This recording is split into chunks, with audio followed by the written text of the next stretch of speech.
Have you ever searched the internet for something only to be barraged by ads for that specific product even after you leave the page? Well, if you use Google as your search engine, then of course you have. That is called double-click advertising, and it has gotten Google into a lot of trouble.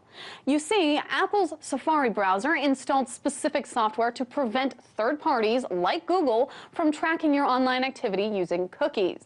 But Google wrote a code to work around those controls, and it was caught in the act. Now, as a result, the internet giant agreed to pay 37 states plus the District of Columbia a combined $17 million for violating consumer protection and computer privacy laws. Now, the money works out to a measly $447,000 per state, but the settlement sets a strong precedent for the future. And just for reference, that's every state that you see here in green. However, the deal is still a mixed bag. As part of the settlement, Google did not have to admit any fault. Google's argument was that users could always opt out of advertising by installing an extra plugin.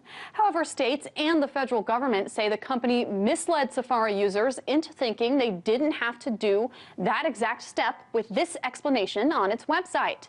Safari is set by default to block all third-party cookies.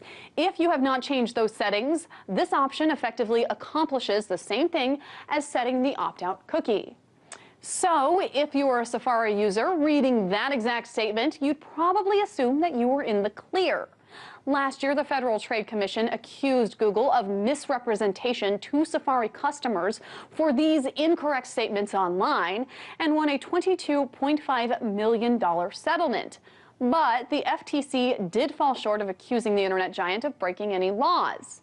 Where the federal government falls short, the states picked up.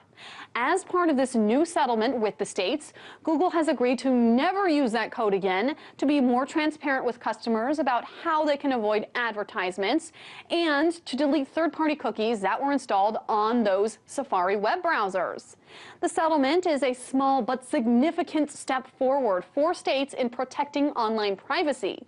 But it can also serve as a reminder to check, double-check, and then triple-check your privacy settings if you don't want to be inundated with tailored advertising while you're on the internet. In Washington, Meghan Lopez, RT.